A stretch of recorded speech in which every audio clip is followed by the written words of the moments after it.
Frankenstein fever is in full swing. Let's see how The Bride is. What is going on, everybody? Tom Chattelbash here, and if you love movies and TV like I do, then rest assured you are in the right place. Without further ado, let's jump into my review of The Bride, starring Christian Bale and Jessie Buckley. Now, The Bride is a riff on Frankenstein, more specifically, The Bride of Frankenstein, and it takes place in the 1930s where Frankenstein's monster, who is played here by Christian Bale, he's lonely, he wants a companion, so he asks this doctor, who's played by Annette Bening, to reinvigorate and create a companion for him out of a dead woman's body, Jessie Buckley, and then after she is brought to life, the two start a whirlwind romance. They catch the attention in the public eye, and also they catch the attention of the police, and thus beginning their crazy, wild, zany adventure together. Now, I was really looking forward to The Bride because it looked like a big swing. It looked like it could really go either way. It could end up being something really special and unique, maybe a cult classic, or it could be kind of a disastrous mess. It really could have gone either way going into this movie. The Bride is essentially a mashup of Frankenstein, Bonnie and Clyde, Jekyll and Hyde, and even a little bit of Joker. And on paper, that sounds awesome. It sounds right up my alley. It sounds like the kind of vibe that I can roll with, but unfortunately, The Bride is a big mess. And the frustrating thing is that there are some things in this movie I really loved, and there are moments where it really shines, where it shows you glimmers of what it could have been if it really kind of sorted itself out and wasn't as confused about what it wanted to be. Now, first and foremost, I think the two central performances from Jessie Buckley and Christian Bale, I think they're fantastic.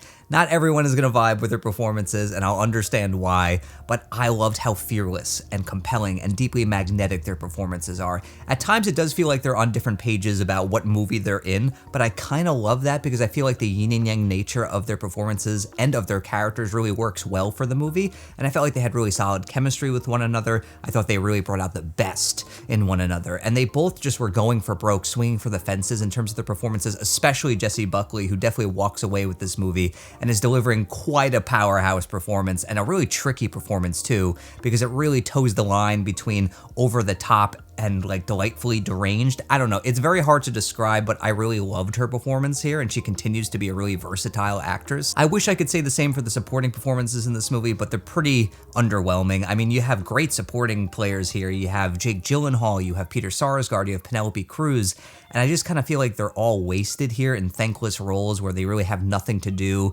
I feel like Sarsgaard's kind of phoning it in a little bit, and I also feel like Penelope Cruz, unfortunately, is woefully miscast here as a aspiring detective. But by far and away, the biggest asset this film has going for it is its production. I think it looks beautiful. It's a gorgeously made film, and I think writer-director Maggie Gyllenhaal, she clearly had a very singular vision for this project, and it's definitely on full display here. She's utilizing every cent of the big budget that Warner Brothers gave her. I mean, from the cinematography to the lighting to the production design to the costumes, this world is highly enveloping, highly immersive, and I'm sure it'll look absolutely amazing in IMAX. Unfortunately, I didn't get the opportunity to see it in the format, but regardless, visually, this is a sumptuous looking film. But other than that, The Bride is a really big mess and a really big swing and a miss for Maggie Gyllenhaal, and I hate to say it because I really wanted to love this movie. I really wanted to just be like one of those people who just went to bat for it, but there's just so many ideas thrown into this melting pot here, and it just doesn't coalesce into anything coherent, frankly, and it feels like the story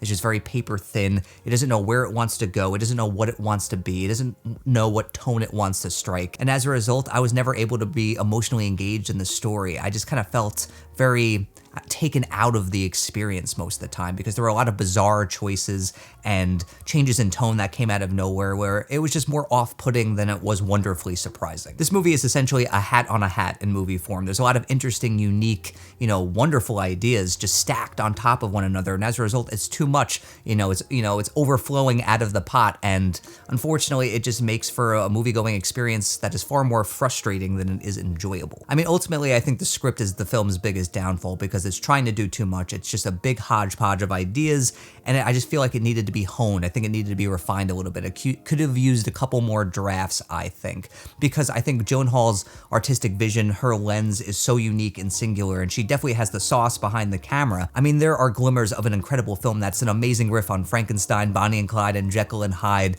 woven into this tale of female empowerment. That there are moments where that incredible film peeks through, where I'm hooked, where I'm absolutely glued to the screen.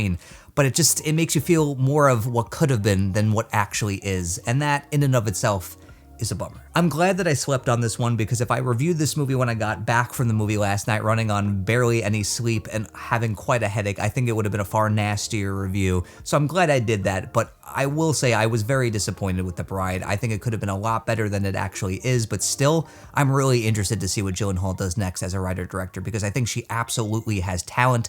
I just think she needs to hone her ideas a little bit better so that her vision comes through more and that her storytelling feels more accessible. That's what I would say. So in the end, I'm gonna give The Bride 2 out of 5 stars. I think for those 2 central performances and just for the visual aesthetic of this film, I think it's worth seeing just for that alone. But other than that, this movie just didn't bring much to the table for me and ended up being one of the bigger disappointments of the year so far. So that's my take on The Bride. Let me know what you think of the movie if you check it out this weekend. Did you love it? Did you hate it? Do you think it's just okay? Let me know down below. And until next time, everybody, I'm Tom Chattelbash, YouTube's most reliable movie critic.